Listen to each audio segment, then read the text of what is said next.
Captain Jake Morrison was drinking his morning coffee when the alarm started screaming through the ship. He put down his cup and ran to the bridge of the New Horizon. His crew was already there, looking worried and confused. The red lights were flashing and everyone was moving fast. Sam Rodriguez was sitting at the communications desk with his headphones on. He looked up at Jake with wide eyes. "Captain, we got a distress call from Kepler Colony. It came in about 5 minutes ago, but now there's nothing. Just static." Jake walked over to Sam's station and listened to the recording. The voice was shaking with fear. It was Colony Administrator Helen Parks. Her words came through broken and filled with terror. "This is Kepler Mining Colony calling any ship in. Range. We need help right now. Something came up from the deep mines. Creatures from somewhere dark and terrible. They're not like anything we've seen before. Our weapons don't work on them. They just keep coming and people are disappearing. Nothing stops them. Please, if anyone can hear this, we need." Then the transmission cut to static. Dr. Lisa Carter came running onto the bridge. She was the ship's expert on alien life. Her hair was messy and she still had her lab coat on. "Jake, I heard the alarm. What's happening?" "Play it again, Sam," Jake said. Lisa listened to the message twice. Her face got more serious each time she heard it. "Creatures from the deep mines," she said slowly. "That planet was surveyed 3 times before we put the colony there. There was no sign of any dangerous life forms." Danny Walsh stepped forward. He was the ship's security chief, and he always looked ready for trouble. "Captain, how many people are in that colony?" "About 200, Jake answered. "Miners and their families. Scientists studying the planet. Support staff." Pete Johnson's voice came through the ship's speakers. He was the chief engineer down in the engine room. "Captain, I can get us there in 18 hours if we push the engines hard. That's the best I can do." Jake nodded, even though Pete couldn't see him. "Do it, Pete. Push them as hard as you can." Amy Torres was working at the navigation station. She was young but very good with computers and star charts. "Captain, I'm checking all the databases for any information about Kepler. There might be something we missed." The next 18 hours felt like a week. Everyone on the ship was worried about the colonists. Sam kept trying to make contact with Kepler but got nothing back. Lisa studied every piece of information they had about the planet. Danny checked all their weapons and made plans for different situations. Amy searched through old exploration records and scientific surveys. Nancy Clark was their best pilot. She sat quietly at her station, but Jake could see she was ready for anything. She had flown them out of trouble before, and he trusted her completely. When they finally arrived at Kepler, the planet looked wrong. The colony should have had lights everywhere and ships moving around. Instead, everything was dark and quiet. There were no radio signals and no ships in orbit. "Take us down, Nancy," Jake said. "But stay ready to leave fast if we need to." The colony was built in a valley between 2 mountain ranges. The main buildings were still there, but something had torn through the defensive wall around the settlement. Big holes were ripped in the metal barriers. Some of the smaller buildings were completely destroyed. "Life signs, Captain," Amy said from her station. "I'm reading about 30 people still alive. They're all in the main administration building." "Any sign of these creatures?" Danny asked. Amy shook her head. "Nothing shows up on our scanners. But there are some strange energy readings coming from the mine shafts." Jake made his decision. "Danny, take a security team and secure the landing area. Lisa, you're with me. We're going to find those survivors and get some answers. Sam, keep trying to contact them on short range. Nancy, keep the engines warm." They landed near the main building. The silence was terrible. A mining colony should be full of noise from machines and people working. Instead, there was nothing but wind blowing through the broken walls. Danny and his team spread out around the landing site. They had their weapons ready, but Jake could see they were nervous. Whatever had attacked this place was still somewhere nearby. Jake and Lisa walked toward the main building. The front door was barricaded with furniture and metal sheets. Jake knocked on the door and called out, "This is Captain Morrison from the Earth ship New Horizon. "We got your distress call." They heard people moving around inside, and then the barricade started coming down. A man with dirty clothes and scared eyes opened the door. It was Pete Johnson, the colony engineer. His hands were shaking. "Thank God you came," Pete said. "We thought everyone in space was dead. We thought those things had spread to the other worlds." "What things, Pete?" Jake asked. "What happened here?" Pete looked around nervously before answering. "They came up from the deep mines 3 days ago. We were digging deeper than ever before trying to reach a new mineral deposit. The miners found some kind of chamber way down in the rock. It was old, really old, like it had been there for millions of years." Lisa asked, "What was in the chamber?" "We don't know," Pete said. "The miners went in to explore and we lost contact with them." Then the screaming started. It came up through the mine shafts. People started disappearing. "These creatures, they're not natural. They can change shape and they feed on something inside people. Fear, maybe. Or something worse." Jake felt cold.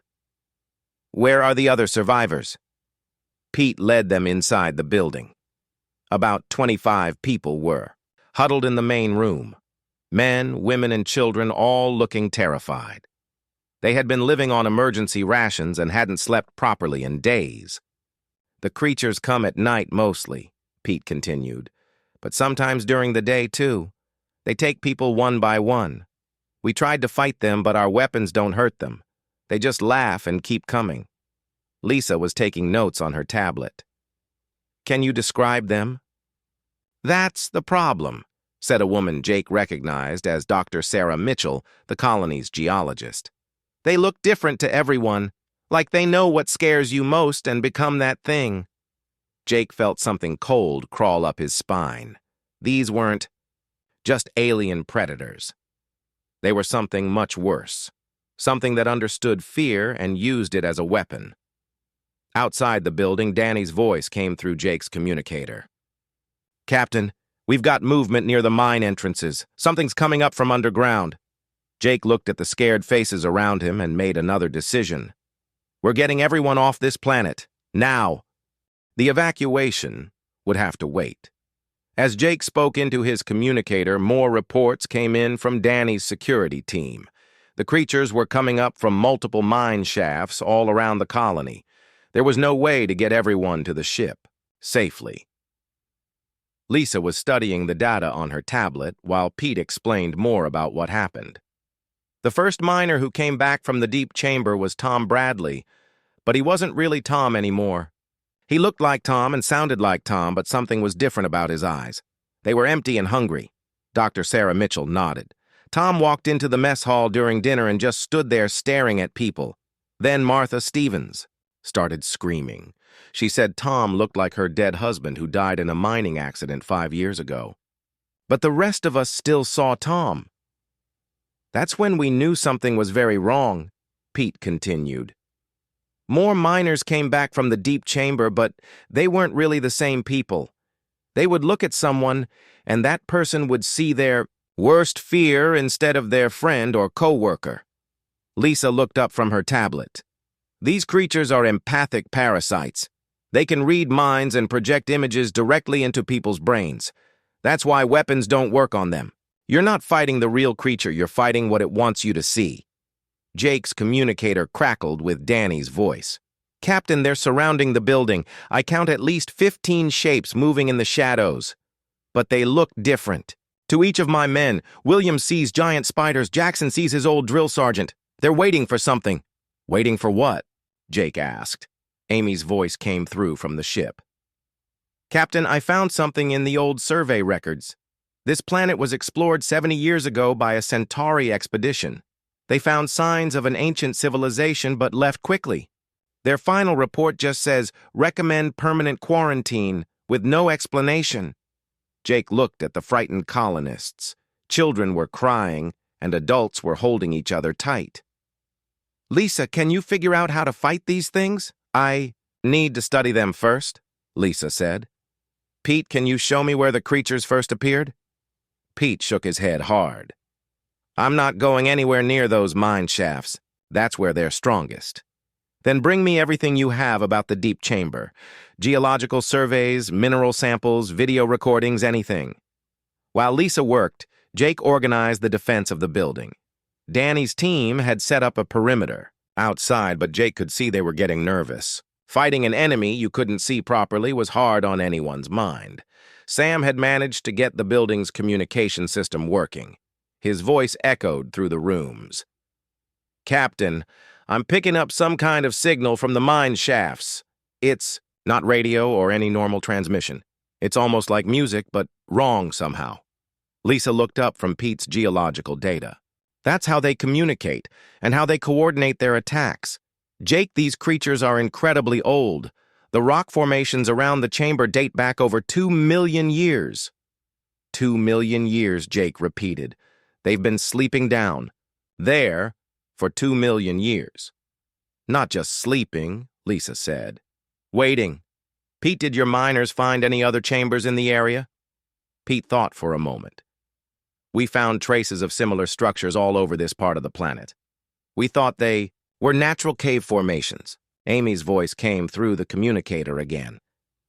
Captain, I found more records. There are similar reports from 12 other worlds over the past 300 years. Colonies that sent distress calls about creatures from underground and then went silent. Jake felt the pieces coming together in a terrible picture. These things spread from planet to planet. Like seeds, Lisa said. They wait underground until someone digs deep enough to wake them up. Then they take over the population and use them to spread to other worlds.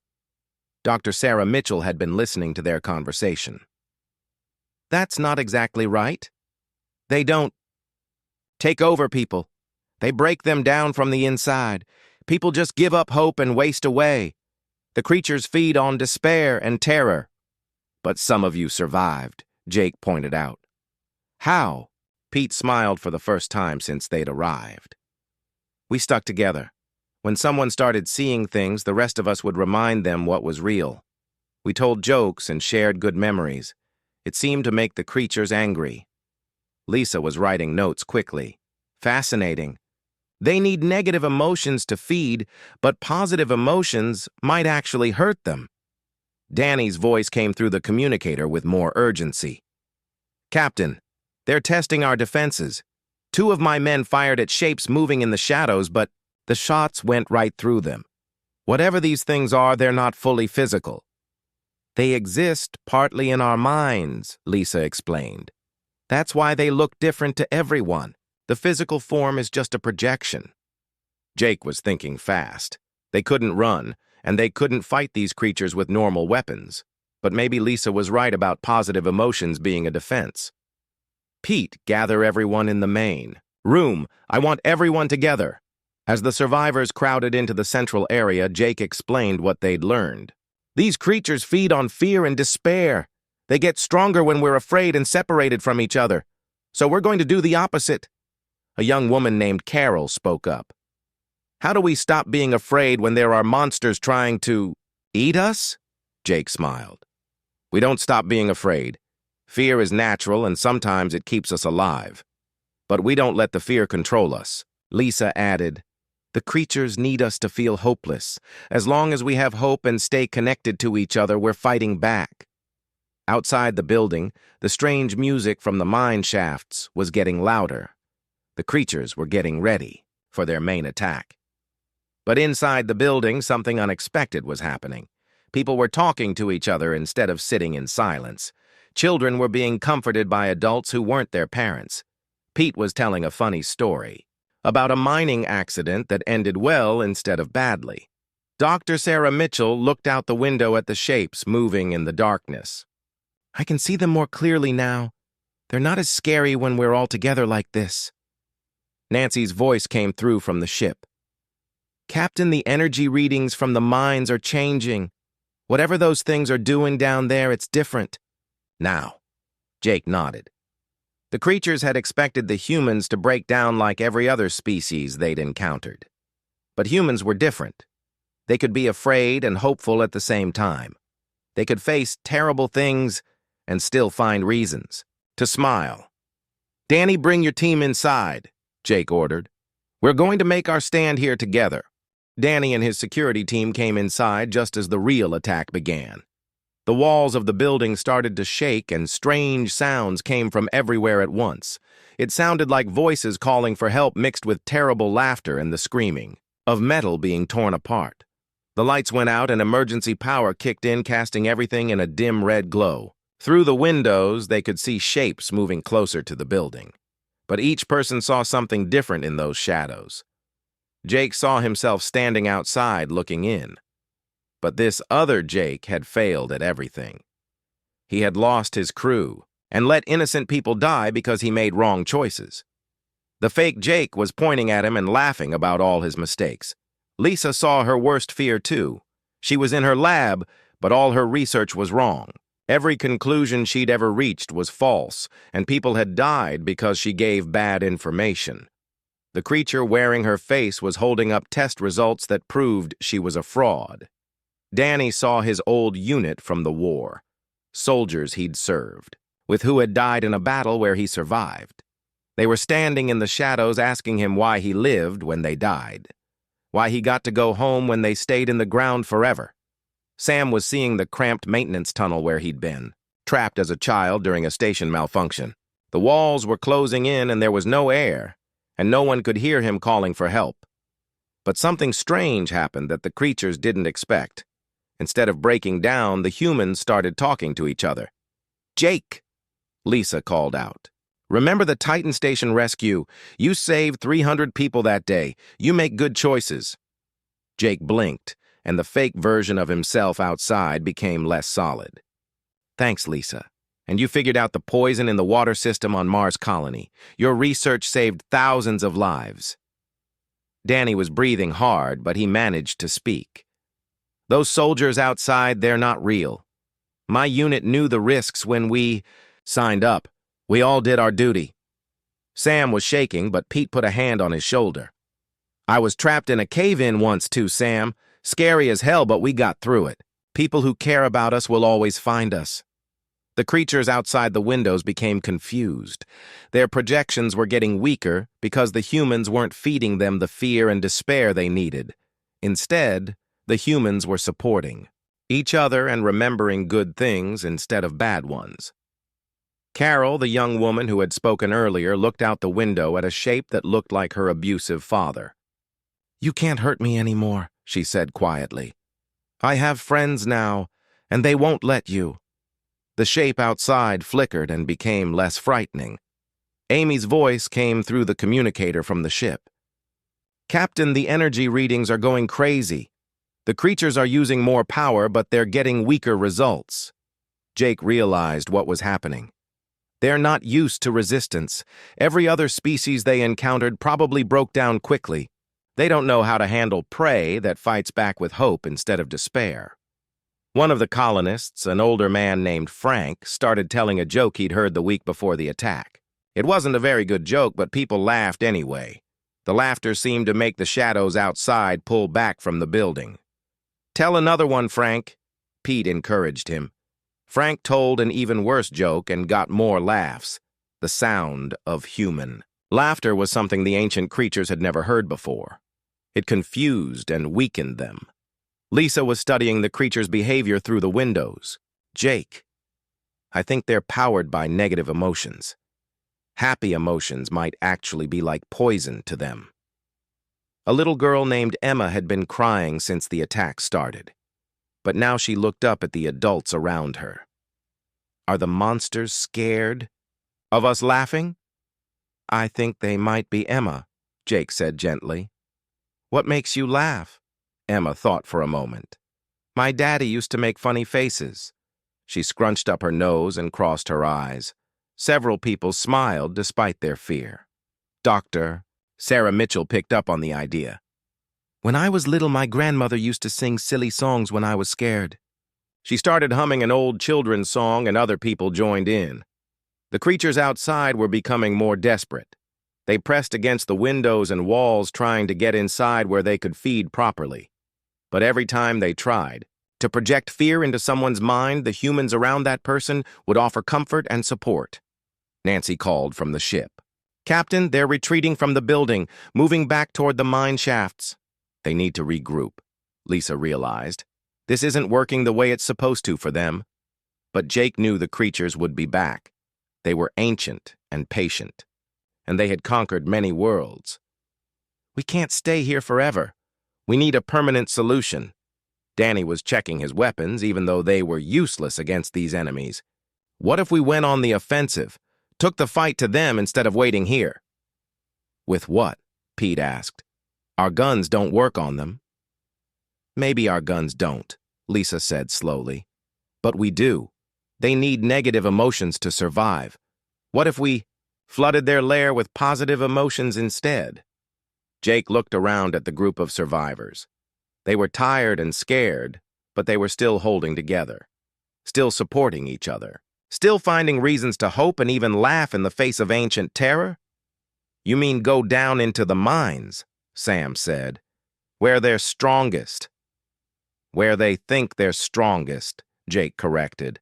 But they've never faced anything like us before. Every species they've encountered must have been different from humans. They probably gave up hope quickly and fought as individuals instead of groups. Amy's voice came through the communicator again. Captain, I'm detecting some kind of beacon, signal from deep underground. It's very faint, but it seems to be calling for help. Lisa stood up quickly. That might be the real miners, the ones who first found the chamber. They might still be alive down there. Jake made his decision. Danny, take half your team and stay here with the colonists. The rest of us are going down into those mines. Captain, that's suicide, Danny protested. Jake smiled, and it was the first real smile anyone had seen since they arrived on the planet. Maybe. But if we're right about these creatures, then the best weapon we have isn't a gun or a bomb. It's the fact that we're human. Outside the building, the creatures had regrouped, near the mine entrances. They were waiting and planning their next attack. But for the first time in over 2 million years, they had encountered prey that didn't behave the way prey was supposed to behave. The humans were about to teach these ancient monsters something, knew about the power of hope and the strength that comes from standing together. Jake chose his team carefully for the journey into the mines. Lisa would come to study the creatures and hopefully find a way to free the trapped miners. Sam would handle communications and technical equipment. Nancy would stay with the ship. But Pete insisted on coming since he knew the mine layout better than anyone. Amy would coordinate from the ship and maintain contact with both teams. Danny wanted to come, but Jake needed him to protect the colonists if the creatures returned to the building. Before they left, Jake gathered everyone together. We're going to do something these creatures don't expect. We're going to bring light into their darkness. Not just electric light, but human light. Hope and friendship and all the things that make us who we are. The mine entrance looked like a mouth leading into hell. The metal supports were twisted and broken. Strange marks covered the walls that hurt to look at directly. The air coming up from below felt cold and wrong. Pete led them through the upper tunnels using his mining helmet lights. The normal sounds of a mine were absent. No air circulation, no machinery humming, no water dripping. Just their footsteps, echoing in the darkness. The main shaft goes down about 2,000 feet, Pete explained as they walked. The deep chamber where this all started is at the bottom level. That's where the beacon signal is coming from. Lisa was scanning with her instruments. The energy readings are getting stronger as we go deeper. And there's something else. Some kind of psychic background noise, like voices whispering just below the range of hearing. Sam was monitoring communications. I'm losing contact with the surface team. Too much interference down here. They passed through several levels of the mine.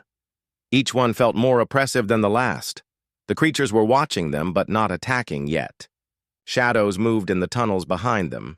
Strange shapes flickered at the edge of their lights. They're herding us toward the deep chamber, Nancy observed over the radio before they lost contact with the ship completely.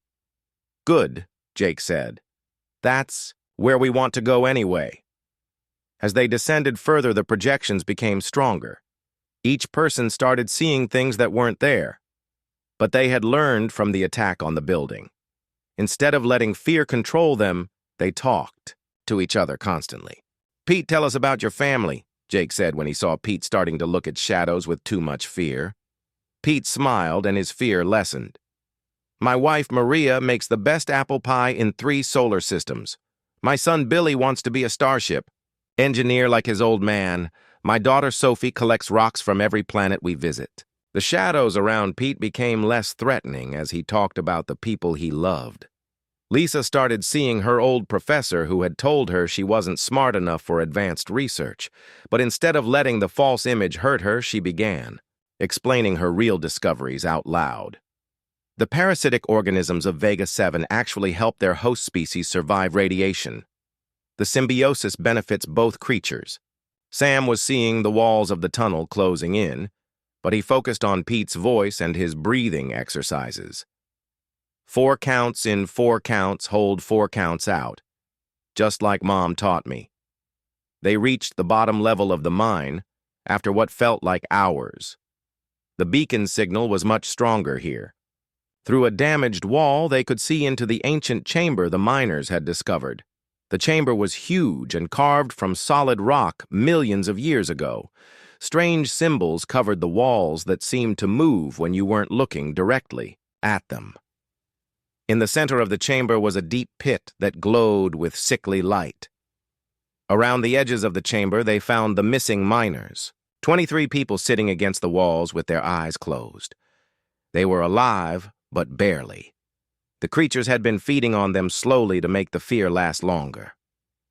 "Jake, look at this," Lisa called from near the pit. She was studying some kind of crystal formation that pulsed with the same rhythm as the beacon signal. "This isn't just a feeding chamber. It's some kind of amplifier. The creatures use it to broadcast fear and despair across the entire planet." Pete was checking on the miners. "They're alive, but in some kind of trance. I can't wake them up." The creatures finally revealed themselves fully. They rose up from the pit like living shadows with too many eyes and mouths full of darkness. But instead of the overwhelming terror the creatures expected, the humans responded with something different. Jake looked at the ancient beings and felt sorry for them. "You've been alone down here for 2 million years. No wonder you're so hungry for any kind of emotion, even fear and pain." The creatures stopped their advance. No prey species had ever shown them sympathy before. Lisa approached the crystal formation with scientific curiosity instead of fear. "This is incredible. You've created a psychic resonator that can affect entire populations. The engineering is amazing, even if the purpose is horrible." Sam was helping Pete check on the unconscious miners. "Look, they're starting to wake up. The creatures aren't feeding on them anymore because they're confused about us." The lead creature, a being older than human civilization, tried to project ultimate terror into Jake's mind. It showed him the heat death of the universe, the extinction of all life, the meaninglessness of existence. Jake looked at the vision calmly and nodded. "Yeah, that might happen someday. Everything ends eventually. But right now, at this moment, we're here together, and that matters. Right now, there are people up there who need our help, and that gives our lives meaning." The ancient creature recoiled as if Jake had hit it with a weapon. Lisa was still studying the crystal. "Jake, I think I understand how this works.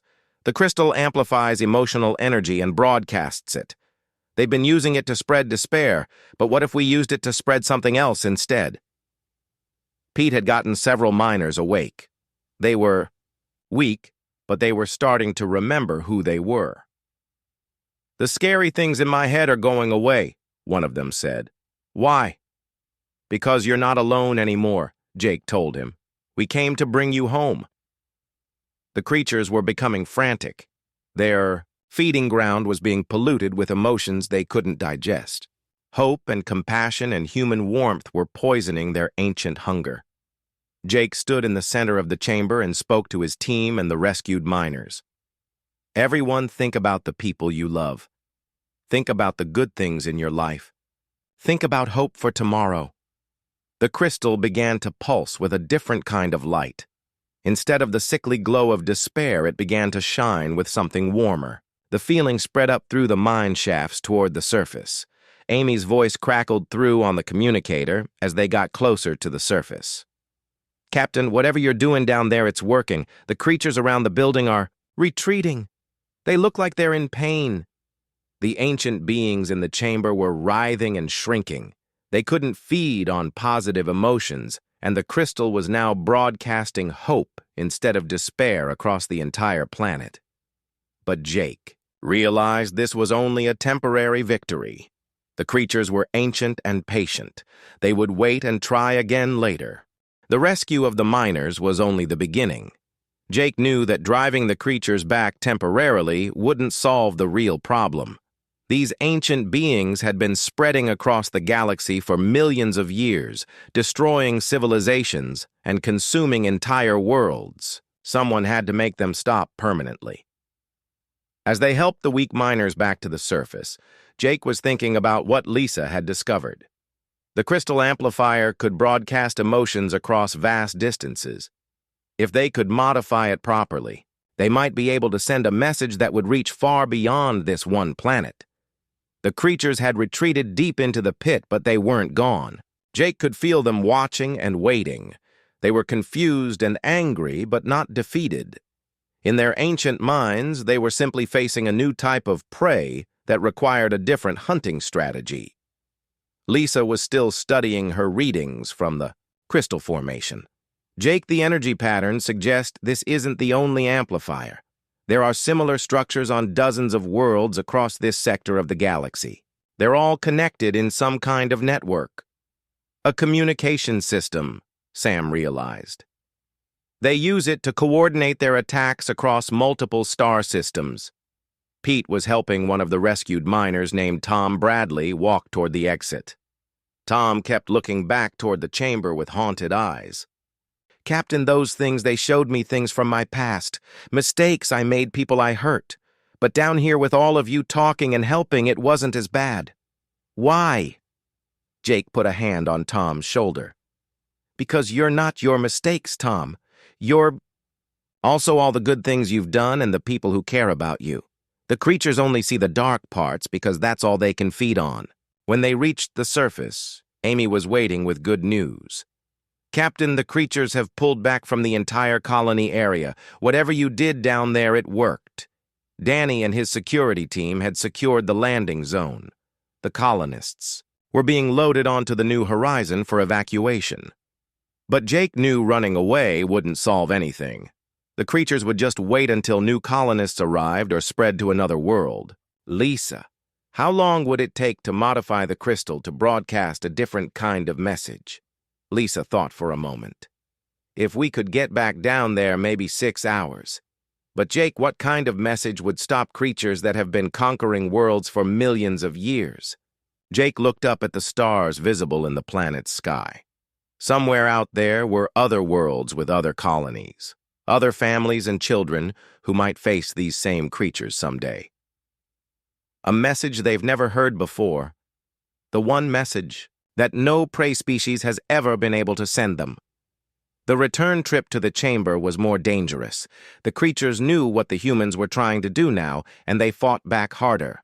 The projections were stronger and more personal. Each person faced their deepest fears and worst memories made real. But the humans had learned something important. They were stronger together than apart. When Jake saw visions of everyone he'd ever failed to save, Lisa reminded him of everyone he had saved. When Lisa saw her research being proven wrong, Sam told her about all the lives her discoveries had helped. When Sam felt trapped and panicked, Pete and Tom stayed close and kept him talking about open spaces and freedom. The creatures couldn't understand how prey animals could make themselves stronger by caring about each other. In their experience, fear isolated victims and made them easier to consume. But human fear could be transformed into protective determination when shared with others. They reached the chamber and found the ancient beings waiting in formation around. The crystal. The oldest and most powerful creature rose from the pit like a living nightmare. It had fed on the terror of countless species and grown strong on the despair of dead civilizations. Jake walked straight toward the ancient being while his friends worked to modify the crystal. The creature projected its most powerful illusion directly into his mind. It showed him the inevitable extinction of humanity. Stars growing cold planets, dying the last human child, breathing her final breath alone in the dark. Jake looked at the vision and nodded calmly. That might happen someday. Everything dies eventually, including humans. But right now we're alive, and we choose to live with hope instead of despair. The ancient creature tried again. It showed Jake every person who had ever died because of his decisions. Every mistake he'd made that led to someone else's pain or loss. The weight of all that guilt and responsibility pressed down on him. Jake felt the sadness of those losses, but he didn't break. I've made mistakes and people got hurt because of them. That's terrible, and I'll carry that weight forever. But I've also helped people and saved lives and made things better when I could. The bad doesn't erase the good, and the good doesn't erase the bad. They're both part of who I am.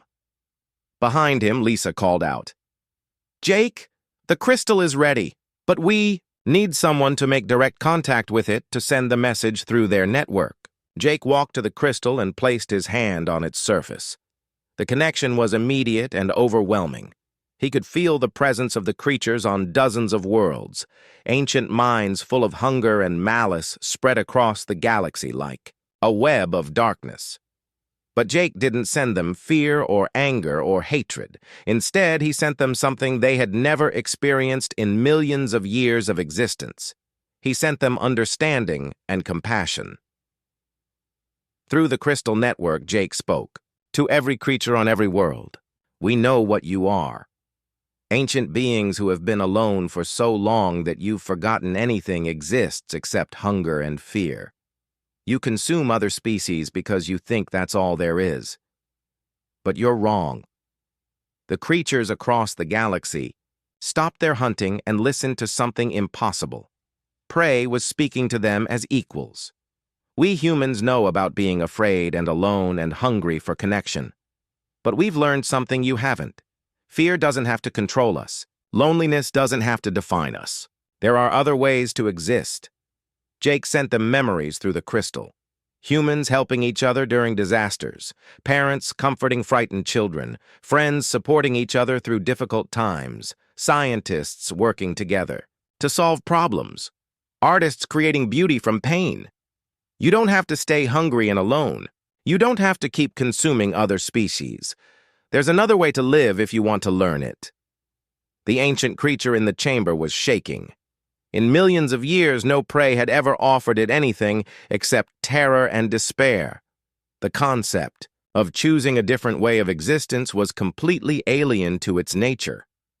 Across the galaxy, other creatures were experiencing the same confusion. They felt Jake's emotions flowing through the network. Not just the fear and guilt they could feed on, but also hope and love and the uniquely human ability to find meaning in the face of inevitable loss. Some of the creatures rejected the message and retreated deeper into their worlds to hibernate.